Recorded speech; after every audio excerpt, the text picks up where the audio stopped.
This is Edward R. Furrow with a cold. For a good many years, I have been exposed to a weekly rendezvous with people of considerable ability and importance on my famous show, Personality to Personality, which is now off the air. Since the dispersal of the components which made up that show, I have undertaken a vast tour of other parts of the world, coming to grips with a type of person one normally refers to as a miserable failure. Today in Ceylon, I've bumped into a Lulu. What is your name, sir? Lulu Leotzi. Lulu Leotzi. Isn't that a rather unusual name? Oh, I don't know. My father's name was Lou, and my mother's name was Lou, hence the name Leotzi. You can call me Tsi. Thanks, C. Please tell us, what do you do for a living? I'm a tea taster and tester. Would you mind explaining that, please? Yes, with merely one sip of tea, I can spot the country, the type of tea, and its age. On a good day, I can tell you how many leaves were on the plant, and whether or not the premium in the package will be for chinaware or stainless steel knives and forks. Sometimes I can even give you the pattern. How did you enter this profession, C? Good question.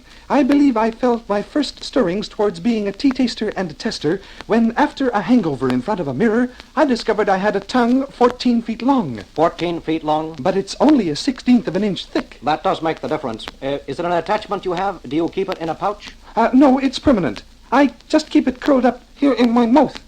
When I was a kid, I had to keep an elastic band around it. I was kind of a sloppy kid, and sometimes it would flop out. People would think it was a tie and try to pull it, or shove it in the inkwell or something. You know kids. Yes, I do. But you have your tongue under control now? 14 feet long, you say? Look, I'll show you. See that fly? Watch. Wonderful. You picked that fly right out of the air with your tongue. Where is it now? My tongue? No, the fly. I'd rather not talk about it. I'm sorry. I thought you weren't going to ask any personal questions. I didn't mean to pry. Better smarten up. Sorry. See, please tell us what it is that makes you a failure. With that 14-foot tongue of yours, one would think you would be a smashing success. That's the part that hurts. I was, only I lost my ability to taste. See, no. Yes, I was standing in front of a bar here in Ceylon called the Barcelona.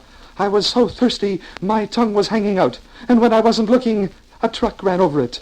When all the pain had subsided, I found I had a numb tongue. No taste. I haven't been able to taste since. Well, that's the way the teacups crack. My congratulations, C. It's apparent that failure plays no favorites. It gives me pleasure to present you with this membership button in the Furrow Failure to Failure Fellowship. Stick out your tongue and I'll pin it on.